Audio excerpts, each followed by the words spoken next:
Lieutenant James McCarthy, president of the FDNY-Uniformed Fire Officers Association, thank you so much, and our condolences to the Klein family and, of course, the men and women of the department. Thank you.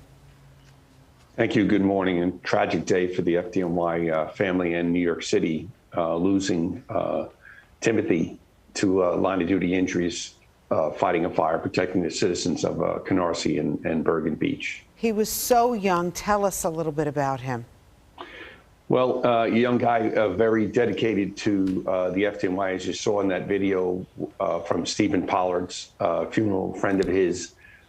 He's from living in the Rockaways, a community that has a lot of our members in it, as well as other FDNY members living in the Rockaways. And as he said before, his father was on the fire department, retired. He has a lot of family members.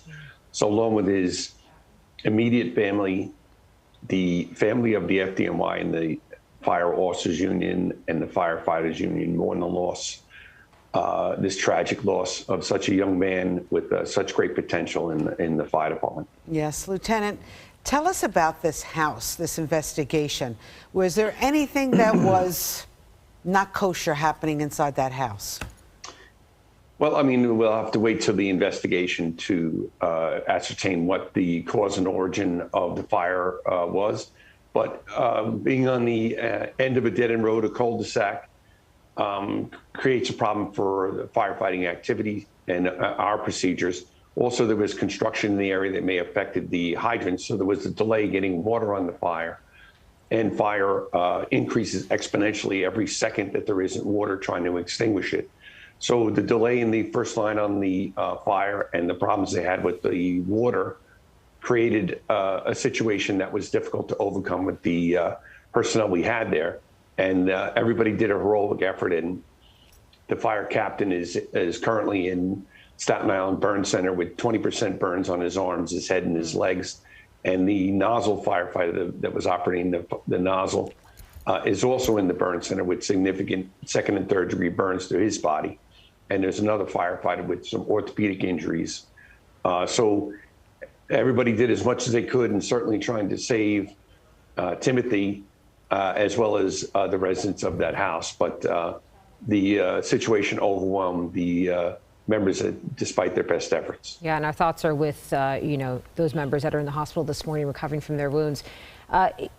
As lieutenant, you probably have to speak to the family members in this, and this has to be one of the most difficult things of your career when you have to mention to the family members that this is what happened while their son was on the job. How does that go, and what is the reaction that you get from the parents? Well, everybody that signs up for the fire department realizes that you may not go home every time you go to work. There's always that risk.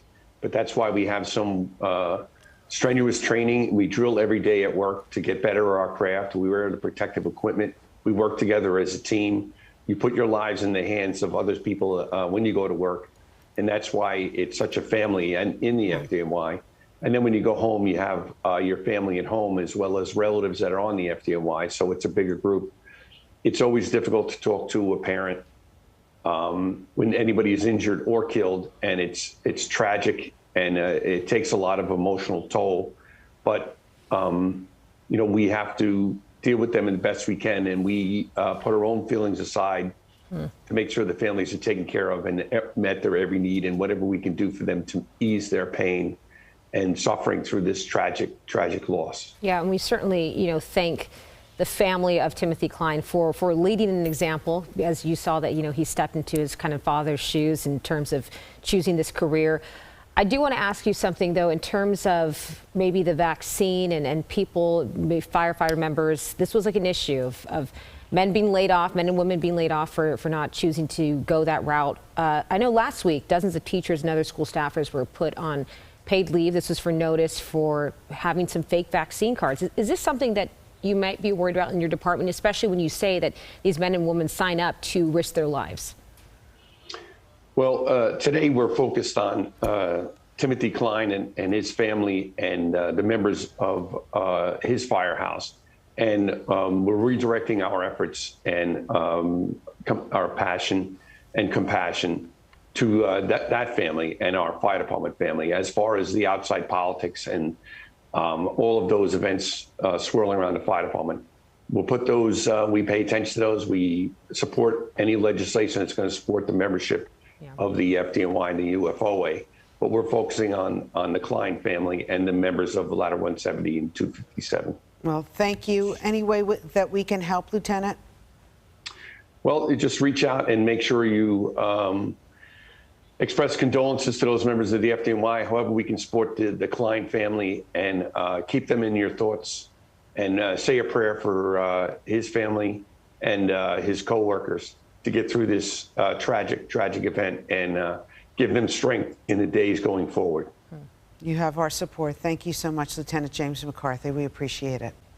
Thank you.